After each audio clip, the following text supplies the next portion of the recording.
ಬಹಳ ಸ್ವೀಟ್ ಆಗಿತ್ತು. Dharwad peda ಕೇಳಿದಿರಾ? Taste ನೋಡಿದಿರಾ Dharwad peda? Taste ಮಾಡಿದಾಗ ಎಷ್ಟು ಸ್ವೀಟ್ ಇರ್ತಿತ್ತಲ್ಲ, ನಿಮ್ ಪರಿಚಯ ಕೂಡ ಅಷ್ಟೇ ಸ್ವೀಟ್ ಆಗಿತ್ತು. ಖುಷಿ ಆಯ್ತು ನಿಮ್ ಪರಿಚಯ, ನಿಮ್ಮ ಆಸೆಗಳನ್ನ ಕೇಳಿ. ಯಾಕಂದ್ರೆ ಮತ್ತೆ ಬರ್ತಿದ್ದೇವೆ ನಮ್ಮ ಶಾಲೆ ನೋಡೋಣ ಸರಿ.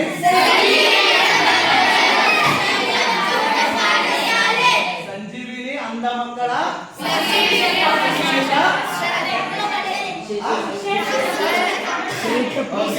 ಸಂಜೀವಿನಿ ಅಂದ್ರೆ ಏನ್ ಗೊತ್ತಾ?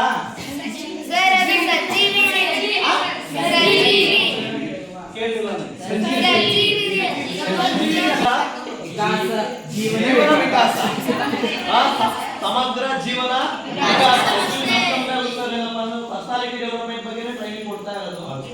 ನಿಮ್ಮ ಶಾಲೆ ಹೆಸರು ಕೇಳಿ ನಮ್ಮ ಕಂಪ್ನಿ ಏನಪ್ಪಾ ಅಂತ ಹೇಳಿದ್ರೆ ಬಹಳ ಹತ್ರ ಆಗಿದೆ ಆಕ್ಚುಲಿ. ಯಾಕಂತೇಳಿ ಸಮಗ್ರ ಜೀವನ ವಿಕಾಸ ನಿಮ್ದೆಲ್ಲದೂ ಕೂಡ ಏನಪ್ಪಾ ಅಂತ ಮಕ್ಕಳದ್ದು ಸಮಗ್ರ ಜೀವನ ಅಭಿವೃದ್ಧಿ ಆಗ್ಲಿ ಅಂತ ಸರ್ಗಳದೆಲ್ಲ ಆಸೆ ಐತಿ. ನಮ್ಮ ಆಸೆ ಏನೈತಿ ಅಂತ ಹೇಳಿ ನೀವ್ ಏನು ಆಸೆ ಐತಿ ಅಂತ ಹೇಳಿದ್ರಲ್ಲ, ನೀವೆಲ್ಲ ಅದು ಆಗ್ಲಿ ಅನ್ನೋದೇ ಆಸೆ ಐತಿ.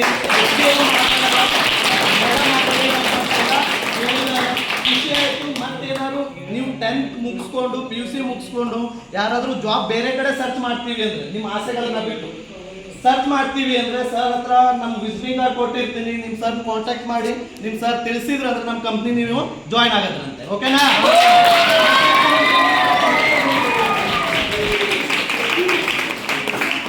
ನಮ್ಮ ಕಂಪ್ನಿ ಕೆಲಸ ಮಾಡಕ್ಕೆ ಸರಿ. ಅದಕ್ಕಿಂತ ಮುಂಚೆ ಪರಿಪೂರ್ಣವಾಗಿ ಏನಪ್ಪಾ ಅಂತ ಹೇಳಿದ್ರೆ ನಿಮ್ಮ ಎಜುಕೇಶನ್ ಅನ್ನ ಮುಗಿಸ್ಕೊಳ್ರಿ. ಇಲ್ಲಿ 10th ಇದ್ದರು ಸ್ಟೂಡೆಂಟ್ಸ್ ಇದ್ದೀರಿ. 10th ಅಲ್ಲಿ ಯಾರಾದ್ರೂ 85% ಮೇಲೆ ಮಾಡಿದ್ರಿ ಅಂದ್ರೆ PUC ಕಲ್ಸ್ ನಮ್ಮ ಕಂಪ್ನಿ ವತಿಯಿಂದ ಕೊಡ್ತೀವಿ.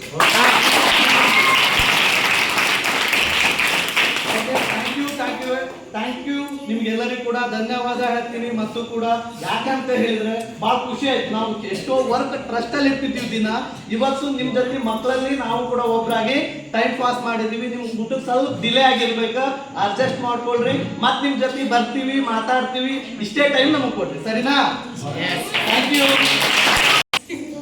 ಬಹಳ ಸಾರ್ಥಕರವಾಗಿ ಮತ್ತು ಅರ್ಥಪೂರ್ಣವಾಗಿ ಎಲ್ಲರನ್ನೂ ಕೂಡ ಮನರಂಜಿಸುತ್ತಾ ಮತ್ತು ಎಲ್ಲರೂ ಕೂಡ ಪ್ರೀತಿಯಿಂದ ಅಕ್ಕರೆಯಿಂದ ಮಾತಾಡೋ ಮುಖಾಂತರ, ವಿಷಯ ತಿಳಿಸೋ ಮುಖಾಂತರ ಅವರ ಕಂಪನಿ ಅಲ್ಲದೆ ಇದು ನಮ್ಮದಲ್ಲ ಅನ್ಕೊಳ್ಳೋದಲ್ಲ, ಅವರ ಶಾಲೆಯ ಅವರ ಒಂದು ವಿಚಾರ ಇಟ್ಕೊಂಡು ಇಲ್ಲಿ ಬಹಳ ಅರ್ಥಪೂರ್ಣವಾಗಿರ್ತಕ್ಕಂಥ ವಿಚಾರ ತಿಳಿಸ್ಕೊಟ್ರು. ಮತ್ತು ವಿಶೇಷವಾಗಿ ಅಂತಂದರೆ ಯಾರು SLCಯಲ್ಲಿ 85ಕ್ಕಿಂತ ಹೆಚ್ಚು ಪರ್ಸೆಂಟೇಜನ್ನು ಪಡಿತೀವಿ ಅವರಿಗೆ PUC ಅಂದರೆ ಸೆಕೆಂಡ್ PUCಯಲ್ಲಿ ಅವರಿಗೆ ಉಚಿತವಾಗಿ ಅವರ ಕಂಪನಿ ವತಿಯಿಂದ ಅವರಿಗೆ ಖರ್ಚನ್ನು ಭರಿಸ್ತಾರೆ ಅನ್ನೋ ವಿಚಾರ ತಿಳಿಸ್ಕೊಟ್ರು.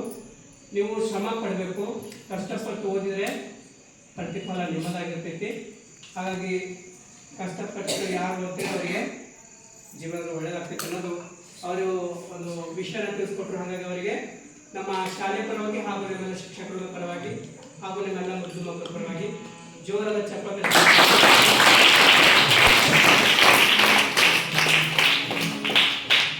ಅದಕ್ಕೆ ಅಂತ ಹೇಳ್ತೀವಿ, ಏನಂತ ಹೇಳ್ತೀವಿ, ಸಜ್ಜನರು ಅಂತ ಹೇಳ್ತೀವಿ. ಸಜ್ಜನರು ಸುಳ್ಳು ಬರೋದಿಲ್ಲ.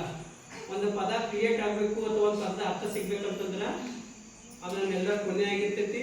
ಅದು ಸಾಹಿತಿಗಳ ಪುಣ್ಯ, ಕವಿಗಳ ಪುಣ್ಯ, ಲೇಖಕರ ಪುಣ್ಯ, ರಚನೆ ಮಾಡಿದಂಥ ಈ ಭೂಮಿ ತಾಯಿಯ ಪುಣ್ಯ. ಹಾಗಾಗಿ ಯಾವುದೇ ಒಂದು ವಿಷಯ ಯಾರು ಹೇಳ್ತಾರಂತಂದ್ರೆ ಸುಳ್ಳು ಹೇಳೋದಿಲ್ಲ, ಅದರ ಹಿನ್ನೆಲೆ ಇರ್ತೈತಿ.